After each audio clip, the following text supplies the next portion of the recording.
நமச்சிவாயம் நமச்சிவாயம். ஜெய் வராகி. உலகம் முழுவதும் வாழக்கூடிய இந்த நாயடியின் கனவிலும் நினைவிலும் நித்தம் நித்தம் பூஜை செய்யக்கூடிய என்னுடைய உபாசனை தேவதை அன்னை வாராகி அம்பாளுடைய மலரடிகளை பணிந்து, வாராகி டிவி நேயர்கள் அனைவருக்கும் உங்கள் தாம்பரம் வாராகி ஈசனேசன் சுவாமியுடைய நல்லாசிகள், வாழ்த்துக்கள். ஜெய் வாராகி, ஜெய் ஜெய் வராகி. குரு பெயர்ச்சி 2026. ஆதித்யாதி நவகிரகங்களிலே ரொம்ப முக்கியமான ஒரு கிரகம், சுபத்துவமான கிரகம், ஒரு நல்ல பிளானட்டு, எல்லா இடத்திலும் நன்மை செய்யக்கூடியது அப்படின்லாம் கடுகு சிறுத்தாலும் காரம் குறையாதுங்கிற கதையா. எத்தனை கிரகம் கெட்டு போனாலும் குரு ஒருவர் நல்லா இருப்பாரே ஆனால் அந்த ஜாதகரை மிகப்பெரிய கண்டத்திலிருந்து நாளைக்கு மதியானம் 12 மணியோடு அவன் ஆயுள் முடியுதுன்னா கூட குரு பார்ப்பாரே ஆனால் அவனை காப்பாற்ற முடியும். அதனால தான் இன்னும் கூட நம்ம பரிகாரத்தை நம்புகிறோம். ஹோமம் பண்ணுறது இல்லை பரிகாரங்கள் ஏன் செய்கிறோம்னா, அட்லீஸ்ட் குரு ஏதாவது நமக்கு நன்மை செய்ய மாட்டாரா, அந்த நம்பிக்கை தான்.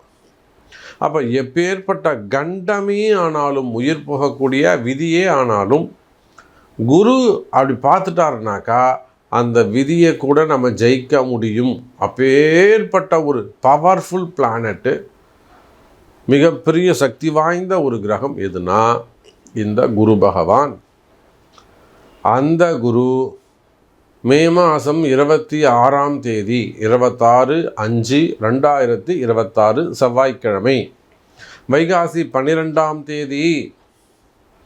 அப்போ இந்த மே 26ஆம் தேதி செவ்வாய்க்கிழமை அன்னைக்கு குரு பெயர்ச்சி நடைபெறுகிறது. பகல் 11:48 மணிக்கு. பகல் 12 மணிக்கு குரு பெயர்ச்சி. அப்போ என்ன செய்யணுங்க நாம்? சார், முன் எப்போதும் இல்லாத வகையில் இந்த குரு பெயர்ச்சிக்குன்னு ஒரு சிறப்பு உண்டு. அது என்னன்னு கேட்டிங்கன்னா, 12 ஆண்டுகளுக்கு பிறகு இந்த குரு பகவான் உச்சம் பெறுகிறார். எப்பெல்லாம் குரு பகவான் கடகத்துக்கு வராரோ அப்பெல்லாம் உச்சம் பெறுவார். அப்போது 12 ஆண்டுகளுக்கு பிறகு, அப்போ 2014 அப்படி வச்சுப்போம். 2014க்கு பிறகு இப்போ தான் 12 ஆண்டுகள் கழித்து குரு பகவான் உச்சம் பெறுகிறார். இந்த குரு பயிற்சி எல்லாருக்கும் ரொம்ப ரொம்ப முக்கியம். ரொம்ப நாளாக நீங்கள் மனசில் நினச்சிட்டு இருக்கிற விஷயம், ரொம்ப நாளாக நீங்கள் முயற்சி செய்யக்கூடிய விஷயம் எல்லாம் தள்ளி போகுது, தள்ளி போகுது, நடக்க மாட்டேங்குது. எந்த சப்ஜெக்ட் ஆனாலும் சரிதான், எந்த விஷயமானாலும் சரிதான், நீண்ட நாள் முயற்சிகள் வெற்றி பெறும். ஏன்னா இந்த குரு வந்து தான் நடத்தி கொடுக்கணும். குரு என்பது தேவ பிராமணன், தேவர்களுக்கெல்லாம் பிராமணனாக இருக்கக்கூடிய, இங்கே எப்படி நமக்கு இங்கே இருக்கக்கூடிய மனிதர்களுக்கு தேவையானதெல்லாம் ஐயருங்க செஞ்சு வைக்கிறாங்களோ, பூஜை பண்ணி வைக்கிறாங்களோ, அதை போல் தேவர்களுக்கெல்லாம் பூஜை செஞ்சு வைக்கக்கூடிய தேவ குரு, தேவ பிராமணன். அப்பேற்பட்ட அந்த குரு பகவான் கடகராசியில் சந்திரனுடைய வீட்டில் உச்சம் பெறுகிறார். இந்த வருஷம் நம்ம எல்லாருக்கும் சூப்பராக இருக்க போகுது. எல்லா இடத்திலும் வெற்றி, எடுத்த காரியங்களிலெல்லாம் வெற்றி. நீண்ட நாள் தடைப்பட்ட காரியங்கள், நீண்ட நாளாக இழுபறியில் இருக்கக்கூடிய விஷயங்கள் எல்லாம் ஜெயிக்க போகுது. மெயினாக இந்த குரு பெயர்ச்சியால் வெற்றி மேல் வெற்றி கிடைக்கும். நினச்சது நடக்கும். வெற்றி மேல் உச்சம் பெற்ற குரு பகவான் 12 வருஷத்துக்கு பிறகு குரு உச்சம் பெற்று, இந்த உச்சம் பெற்ற இந்த கால சூழ்நிலையில் குரு உச்சம் பெறுகின்ற இந்த நிலையில் குருவுடைய வீட்டில், குருக்கு 9வது வீட்டில் சனி பகவான் அமைந்திருக்கிறார். குரு சனி தொடர்பு எக்கனாமிக்கலாக நல்லா இப்போ ரொம்ப நாடு உலகமும் எப்படி இருக்குது? பொருளாதார யுத்தம் நடைபெறுகிறது. வார்னா ஒரு குண்டு போடுறது மட்டுமல்ல, எக்கனாமிக்கல் வார், எக்கனாமிக்கலாக வார் நடக்குது. எல்லா உலக நாடுகளும் எக்கனாமிக்கலாக டவுன் ஆகி போய் கிடக்குது. காரணம் அந்த செவ்வாய் ராகு சனி 3 காம்பினேஷன் தான். அப்போ உலகமே சரியில்லை. உங்களுக்கு மட்டும் வாழ்க்கை சரியில்லை, ஒரு சாதாரண விவசாயிக்குன்னு இல்லை, ஒரு ஏழை குடும்பத்துக்குன்னு இல்லை, உலக நாடுகளே கஷ்டப்பட்டுக்கிட்டு தான் இருக்குது. ஒவ்வொரு வகையில் வெளியில் சொல்ல மாட்டுறாங்க, அவ்வளோதான், நான் நல்லா இருக்கேன்ற மாதிரி காமிச்சிக்கிறாங்க. வல்லரசு நாடுகள் கூட, ரஷ்யா ஆகட்டும், ஜெர்மன் ஆகட்டும், அமெரிக்கா ஆகட்டும், எல்லோரும் கஷ்டப்படுறாங்க எக்கனாமிக்கலாக. இருக்கவே இருக்குது ஈரான், இஸ்ரேல், அப்புறம் பாகிஸ்தான் போன்ற நாடுகள். இந்தியா மட்டும்தான் ஓரளவுக்கு பரவாயில்லாமல் அந்த சென்ட்ரல் கவர்மெண்ட்டு ஸ்டெடியாக இருக்கிறதுனால, மத்திய அரசு ஸ்ட்ராங்காக இருக்கிறதுனால இந்தியா மட்டும் தப்பிச்சுக்கிச்சு.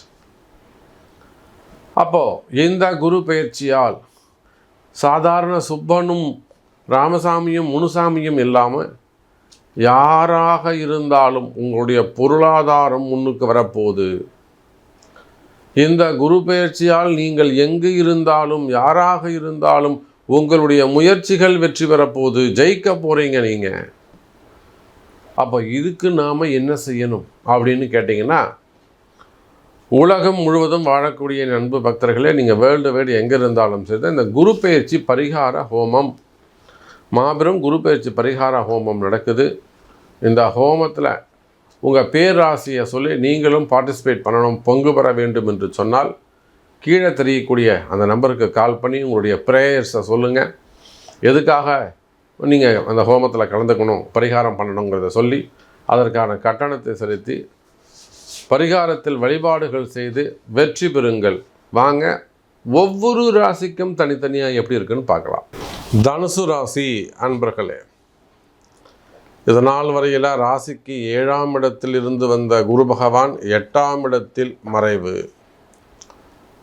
உடனே 8ஆம் இடத்துல குரு மறைஞ்சிட்டாரே, நமக்கெல்லாம் எப்படி இருக்குமோ? நிச்சயமாக குருவுடைய பார்வை கட்டாது, அதில் எந்த சந்தேகமும் இல்லை. ஏற்கனவே இந்த தனுசு ராசி அன்பர்கள் பலவிதமான கஷ்டங்கள், பெரிய பெரிய முதலாளிகள் எல்லாம், பெரிய பிஸ்னஸ் செய்யக்கூடியவங்க, நிறைய இன்ஃப்ளூயன்ஸ் இருக்கக்கூடியவங்க, ஆள்பலம், ஆடை பலம், பணபலம், படைபலம், எல்லா இன்ஃப்ளூயன்ஸ் இருக்கக்கூடியவங்க கூட எதுவும் செய்ய முடியாமல் அடங்கி ஒடுங்கி ஒரு இடத்துல ஓடி ஒளிஞ்சு உக்காந்துக்கிட்டு இருக்காங்க என்பது தான் நிதர்சனமான உண்மை. பல தனுசு ராசி என்பர்கள், குறிப்பாக மூல நட்சத்திரம், பூராட நட்சத்திரம், உத்திராடம் 1வது பாதம், ஒன்றும் திக்கு முக்காடி போய் உட்காந்துருக்குறாங்க, ஒன்றும் செய்ய முடியாமல் போய் உட்காந்துருக்குறாங்க. நான் இப்போ கூட சொன்னேன், நவகிரகத்தில் தசாம்ச ஹோமம் 9 கிரகத்துக்கும் 1 லட்சம் அந்த மூல மந்திர ஜபம் பண்ணணும். 1 லட்சம் மூலம், ஒவ்வொரு கிரகத்துக்கும் 10,000 11,000 மூல மந்திர ஜபம் பண்ணணும். ஜபம் பண்ணி அதில் 10% ஹோமம் பண்ணணும். அப்படி அந்த அளவுக்கு ஒரு பெரிய ஹோமம் செஞ்சால் தான் அந்த ராஜாங்க பலம் கிடைக்கும், ஒரு அரசாங்கமே அமைக்கக்கூடிய யோகம் கிடைக்கும் அப்படின்னு சொன்னேன். அதை போல தனுசு ராசி அன்பர்களே, இந்த குரு பயிற்சி உங்களுக்கு 8ஆம் இடத்தில் குரு பகவான் மறைந்து விட்டார்னு நீங்கள் நினைக்காதீங்க. 7ஆம் இடத்துல பாதகஸ்தானத்தில் குரு இருந்தார். குரு பார்த்தாலும் பாதக பார்வையாகத்தான் இருக்கும், அது உங்களுக்கு நல்ல பார்வையாக இருக்காது. உங்கள் ராசிநாதன் பாதகஸ்தானத்தில் போய் உட்கார்ந்துருந்தார். இனி வரக்கூடிய ஒவ்வொரு ஸ்டெப்பும், ஒரு நாளும் தனுசு ராசிக்கு நல்ல நேரமாக அமையப்போகுது. இனி வரக்கூடிய ஒவ்வொரு ஸ்டெப்பும் தனுசு ராசிக்கு நல்ல முறையில் அமையப்போகுது. அப்போது இந்த குரு பயிற்சி அதுக்கு ஒரு அச்சாரமாக, ஒரு பேசிக்காக, ஃபஸ்ட்டு ஸ்டெப்பாக அமைகிறது. கவலை வேண்டாம் தனுசு ராசி என்பர்களே, இந்த குரு பயிற்சியில் இருந்து உங்கள் வாழ்க்கை படிப்படியாக முன்னேறும். பரிகாரங்கள் கை கொடுக்கும். நீங்கள் இமீடியட்டாக உங்களுடைய பிறப்பு ஜாதகத்தை கொண்டு ஒரு நல்ல ஜோதிடர் ஓப்பனாக இந்த மாதிரி உடச்சி சொல்லணும், நீ இப்படி தான்ப்பா இருப்ப, சிறப்பாக இருப்பப்பா கண்ணு, நல்லா இருப்பப்பா கண்ணு, பாசிட்டிவாக பேசணும். ஜாதகத்தில் 1008 கஷ்டங்கள் இருந்தாலும் அதை எளிமையாக நன்மையான வார்த்தைகளை பயன்படுத்தி சொல்ல தெரியணும். அதற்குரிய தெய்வத்தை கண்டுபிடிக்கணும். வழிபாடுகள் அவசியம். தனுசு ராசி அன்பர்களே. அப்போ 8ஆம் இடத்திற்கு செல்லக்கூடிய குரு பகவானால் உங்களுக்கு நன்மை இல்லைன்னு நினச்சிடாதீங்க. நான் அடித்து சொல்கிறேன், பாதக குரு விலகியது. தனுசு ராசி என்பர்களே, 8ல் குரு மறைஞ்சிட்டாரு நீங்கள் நினைக்கிறத விட பாதகத்தை செய்த குரு பகவான் விலகிட்டாருன்னு நினச்சி பாருங்க, நன்மை உங்களை தானாக வந்து சேரும். நாம் நினைக்கிறதில் தான் இருக்கு. நல்லதை நினைப்போமே ஆனால் நல்லதே நடக்கும் என்பதுதான் விதி. இதுதானே சார் சொல்கிறாங்க பெரியவங்க ஜோதிடர்கள். நம்ம பராசர மகரிஷி ஆகட்டும், பதஞ்சலி மகரிஷி ஆகட்டும், சுகர மகரிஷி ஆகட்டும், அகஸ்தியர் ஆகட்டும், புலிப்பாணி, இதைத்தானத்தான் சொல்லியிருக்கிறாங்க நம்ம முன்னோர்கள். அப்போது தனுசு ராசி என்பர்களே, நீங்கள் ஒரு பரிகார ராசியாக அமைகிறீர்கள்.